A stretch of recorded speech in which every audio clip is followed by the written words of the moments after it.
무기력하게 후퇴하지 않았습니까? 진짜 나는 너무너무 나쁜 시그널을 남겼다고 생각하는데 그러고 나서 공수처가 내놓은 입장이 뭐냐? 이번에 빠지고 나서 피의자, 다시 말해 윤석열. 네. 피의자의 태도에 심히 유감스럽다. 유감? 아니 무슨 지금 일겠습니까? 지금 정말 역사적으로 어마어마한 문제를 지금 공수처가 해결을 해야 되는데 윤석열이 뭐 화를 냈는지 그건 뭐 나는 알 바도 아니고 관심도 없어요. 네. 그걸 우리가 왜 알아야 됩니까? 그렇죠. 근데 피의자의 태도가 심히 유감스럽다? 아, 지금 무슨 뭐 일기장 쓰는 거 아니잖아요. 아니, 공수처의 무기력한 대응 때문에 생겨날 수 있는 가능성을 지금 너무 이 법의 절차만으로 바라봐서는 안 되는데 예컨대 4.19 유발한 게 사실 이기붕 이 부통령 선거 때문에 벌어졌는데 일가족이 5명 전부 자살하잖아요. 근데 사실 그게 자살이라고 안 봐요. 사실 기관에서 쏴 죽였다고 보거든요.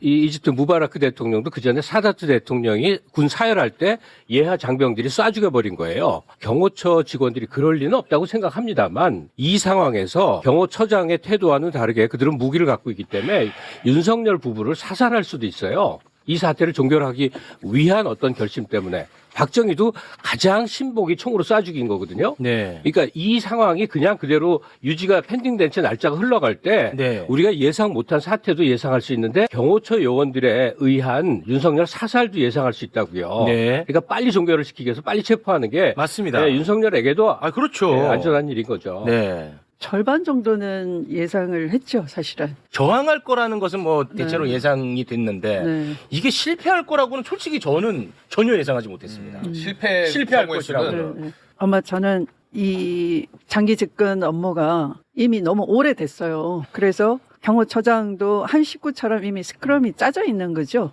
이 부부에 의해서 한 배를 타고 영구히 같이 가자 네.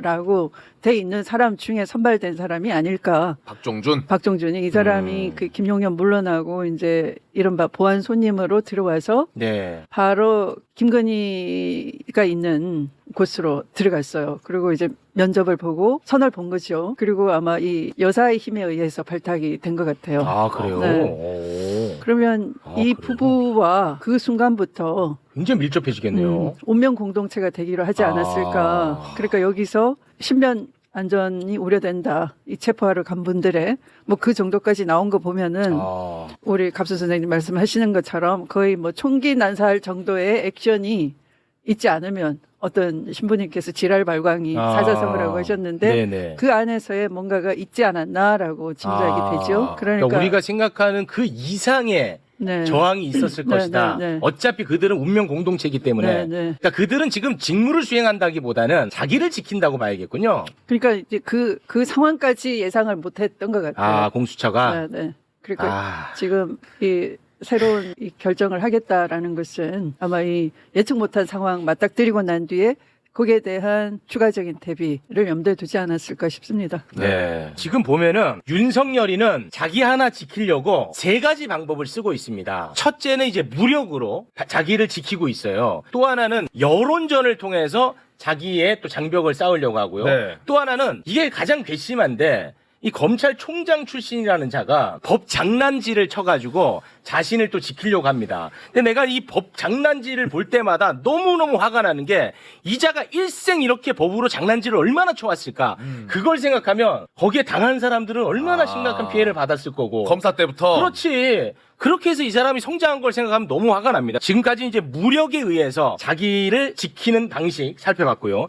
이제는 여론을 통해서 어떻게 해서든 자기를 지키려는 그 아주 악마 같은 그 모습을 잠깐 좀 이야기를 나눠보겠습니다. 네. 윤석열이 이제 편지를 통해서 내전을 부추기지 않았습니까? 선전하고. 네. 그런데 그 윤석열의 그 40년 지기 석동현 변호사, 이 석동현 변호사가 체포 방해 집회에 나타나서 윤석열의 인사라면서 이 큰절을 올립니다. 큰절? 거기 이제 체포 방해 집회에 나온 사람들 네, 향해서 네. 그게 이제 윤석열을 대신해서 하는 거야. 네. 그러면서 뭐라고 하냐? 공무 집행을 방해하라고 선동을 합니다. 이게 매우 심각한 문제야. 이거 진짜 이자는 그냥 지금 생김새는 석동열이지만 이게 윤석열이라고 보셔야 됩니다. 대통령님의 인사를 전하겠습니다.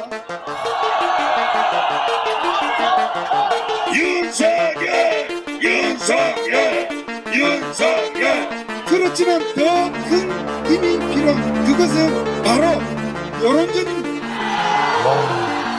법원이나 헌법재판소 재판관들이나 우리 국민들의 여론이 이러한 불법 수사, 불법 탄핵을 막아야 된다는 여론이 없으면 우리가 이깁니다. 그렇습니다. 지금은 전쟁입니다, 여러분. 그렇습니다. 이 체제 전쟁, 대한민국을 바로 세우는 이 전쟁에 여러분이 전사입니다. 혹여 어떤 일이 생긴다 하더라도 그것은 불법이기 때문에 절대로 공무집행 방해라는 것은 성립할 수가 없다. 자, 보십시오. 지금 이 윤석열이야 생김새만 석동현이지 본인이 얘기합니다. 예, 윤석열이 대신해서 인사를 한다고. 사람들도 그럼 그렇게 알고 보는 거잖아요. 그렇죠. 네. 자, 그런데 윤석열이가 체포 집행을 막으라고 얘기를 해. 그러면 이미 이렇게 하루 전날 얘기한 거 아닙니까? 그러면 이번에 공수처가 미리 자꾸 공수처 얘기해서 너무 죄송합니다만 자꾸 화가 나서 그래요. 그러면 뭐 예를 들어서 뭐 이런 말 정말 하기 싫습니다만 경찰 특공대라든지 확실하게 뭔가 그렇게 제압을 해야 됐던 건 아니냐는 제 생각이 너무 과격합니까? 정상적인 생각. 정상적인 생각 아닙니까? 저도 오늘 저한테 아침부터 묻는 분들이 영장 집행 만약에 안 된다면 어떻게 하느냐. 영장을 집행을 한 사람을 키를 진 겁니다. 정말 될 때까지 집행을 하고 꼭 신병을 확보해서 데리고 나와야 된다. 정말 그런 말씀하신 것처럼 그런 만반의 준비를 했어야 된다. 그다음부터 뭐 헬리콥터로 띄워가지고 네. 헬리콥터로 이송이 온다든가 이렇게 할 수도 있는 건데. 이게 정치 공방 차원이냐 정말 내란이냐는 아예 다른 거지 않습니까? 예. 그러니까 지금 저 석동현 변호사가 무대에서 얘기한 게 전쟁이라 선포하잖아요. 네, 맞습니다. 그 용어대로 하자면 저들은 반군이에요. 반군이라고. 그리고 반군에 동조하는 사람들은 최다 긴급 체포 상태예요. 바로 어제 국힘 의원 둘이 무대에 서갖고 기가 막힌 얘기들을 합니다. 아, 김민전. 예, 윤상현 얘기는 대통령이 곧 국가 체제 자체다. 뭐 태양왕 루이 14세 같은 얘기거든요. 이거 말도 안 되는 얘기지 않습니까? 그러면서 내란을 선전선동했고요. 김민전은 갑자기 탄핵 찬성파가 뭐 중국인들이니 말이 안 되는 소리를 하지 않습니까? 사실은 이런 자들부터 긴급 체포에 들어갔었어야 되는 거예요. 그렇습니다. 근데 수사 주체가 지금 애매하게 흩어져 있는 가운데서 이 틈새를 노리고들 지금 내란 선전선동에 온갖 사람들이 나서고 있는데요. 지금 무력하다 하더라도 사후에라도 윤상현, 김민전 같은 자들은 저거 지금 그게 의사당 내 발언 아니지 않습니까? 네, 맞습니다. 반드시 체포에 넣어야 되고요. 네. 그다음에 저기서 무대 설치하고 마이크 잡은 자들 중에 주요 인물들은 가령 전광훈 같은 자들은요. 이 경우만은 관용의 세상이 아니에요. 이 맞습니다. 경우만은 반군이라는 규정하에 이들은 전부 체포하고 네. 장기형에 처해야만 되는 그런 네. 모습이란 얘기예요.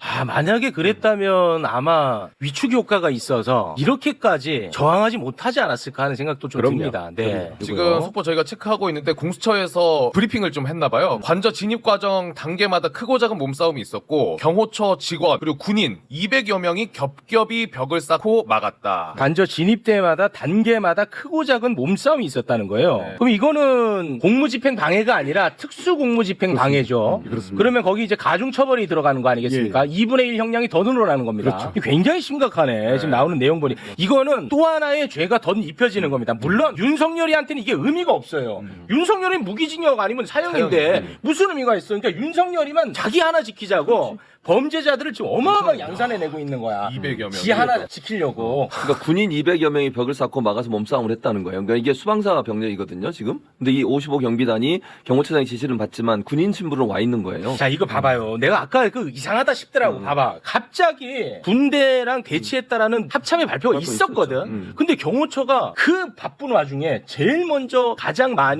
강조하는 게 군대와는 대치가 없었다는 걸 계속 내더라고. 굳이 왜냐? 막 계속. 계엄과 연관되니까. 그렇게 되면 이거는 내란이거든. 아. 이게 굉장히 심각해지거든. 내란의 연속성이 되기 때문에 그거를 엄청 관리했던 건 아닌가 하는 생각이 들었는데 지금 뭐 전체적인 상황은 공수처가 어느 정도 예상은 했지만 그 예상을 훨씬 뛰어넘는 그런 물리적 그 압력 속에서 잘 헤쳐나가지 못했고 일단 후퇴한 다음에 다시 있을 수 있는 요인들을 하나씩 제거할 수 있는 그런 수순을 밟지 않을까 싶고요. 네. 결국 시간이 문제인 것이지 뭐 체포되는 건 네. 이미 정해진 결론이니까 네네. 지속적인 관심 부탁드리겠습니다. 네. 근데 이제 지금 그 대통령 경호처장 예. 박종준 이분의 이제 정체가 계속 요즘 보도가 되고 있던데 네. 경찰 출신이잖아요. 예. 경찰 출신이고 굉장히 엘리트였는데 이제 퇴직 후에 정치판에서는 연거푸 물을 먹다가 네. 김용현이 자기가 이제 국방부 장관 가면서 앉힌 거잖아요. 네. 근데 박종준이 그렇다면 이번 내란 사태에서 어떤 역할을 했느냐가 안 나왔어요 지금.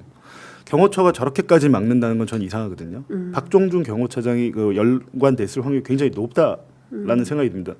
내가 윤석열 입장이라도 나중에 어떻게 만약에 경호처가 나를 배반하면 나는 완전히 끝나는 거잖아요. 네. 나랑 경호처는 끝까지 가야 돼라고 하면은 얘를 공범으로 만들어놔야 돼요. 네. 영화 보면 범죄에 가담시키기 위해서 예를 들면 얘들의 예전에 지존파 사건 때 한 4-5명 있었잖아요. 얘들이 네. 범죄를 하는데 계속 이렇게 범죄 적극 가담하지 않고 옆에서 지켜만 본 인원들이 있었어요. 그러니까 네. 지존파 두목이 김현양이었나? 뭐 걔가 행동대장이었는데 시킵니다. 범죄에 가담하기 칼로 찌르라고 하던가. 네. 너 우리가 보는 앞에서 네가 죽여. 영화에서도 나오잖아요. 네. 네 손으로 죽여. 그래갖고 너도 이제 공범이야. 우리랑 같이 가는 거야.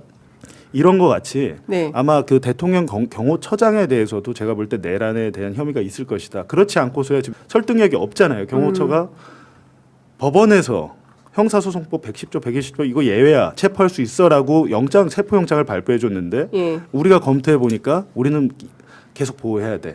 라고 했고 만약에 거기서 그러면 뭐 총격전을 펼칠 겁니까 거기서? 네. 어떤 상황이 벌어질지 모르겠지만 저는 그거랑 별개로 경찰은 그리고 공수처는 자기들의 할 일을 하면 됩니다. 그렇습니다. 설사 거기서 무슨 총격전이 벌어진다 하더라도 총을 쏴서 그러면 예. 잡아와야죠. 그거는 법원의 영장 정당한 법 집행이잖아요. 네네. 경호처에서 무기를 사용하면 당연히 이쪽에서도 무기를 사용할 수 있는 것이고. 네. 근데 모르겠습니다. 경호처장이 만약에 연관이 돼 있다 하더라도 정말 그 경호처 직원들이 처장의 그런 명령을 들을까? 네. 야 내란 수괴를 보호하기 위해서 경호처장이 나한테 이 명령을 했어서 막으라고 총기를 써서라도 막으라고 했는데 저 같으면 그렇게는 안 하죠. 예. 내 인생도 달려 있는데. 그렇죠. 예. 이번에 보면 그 국회로 간 계엄군들 특히 특전사군들 안 움직이잖아요. 안 움직이죠. 친공 7특임대 사람들 예. 마지못해 보니까 뭐 이거 팔로 유리창 예, 깨고 예, 그 사람들이 예. 그렇게 가는 사람들 아니고 예, 예. 헬기에서 원래 로프 타가지고 예. 바로 침입해갖고 그렇죠. 당연히 그 국회 본회의장 문 다 부수고 다 예. 데리고 나올 수 있었는데 예. 안 했잖아요. 계엄군들 자기들의 다 생각이 있는 거. 그렇습니다. 옛날에 1980년에 전두환이 12.12 일으킬 때는 TV에 나오는 정보 외에는 국민이 뭐 어떤 소식을 전해들을 예. 길이 없었지만 예. 지금은 그런 시대가 아니잖아요. 정보의 균형이 이제 있는 시점이기 그렇습니다. 때문에 예. 누구나 정보를 다 알고 있고 예. 군인들도 다 휴대전화 갖고 있고. 그렇습니다. 그러니까 이번에도 카카오톡으로 그 업무 지시를 했다는 거예요. 그러니까요. 예. 그러니까 그런 것들이 다 증거로서 나오는 건데 예. 경호처에서도 제가 볼 때는 아주 비참한 상황이 나올 텐데 아마 경호처 직원들 정상적인 사람이 대부분일 네. 거라 얘기 듣지 않을 겁니다.